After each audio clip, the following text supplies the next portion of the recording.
मेरा सुझाव वित्त मंत्री देश में राज्यों की स्थितियों के अनुरूप तेजी से ढलना चाहिए और आर्थिक कारकों को आर्थिक गतिविधियों पर केंद्रित रहने देना चाहिए।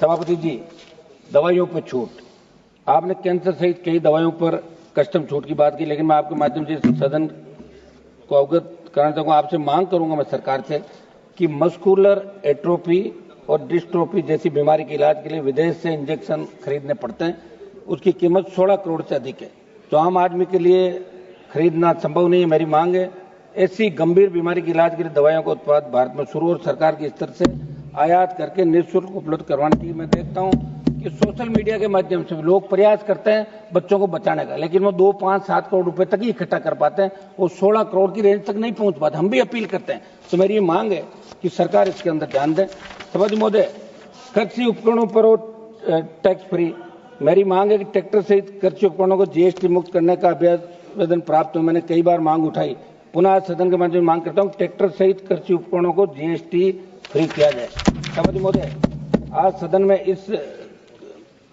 सदन में 14.4 लाख LIC एजेंटों की पीड़ा को मैं रख रहा हूं, जिनका भी बहुत बड़ा सम्मेलन दिल्ली के अंदर हुआ था।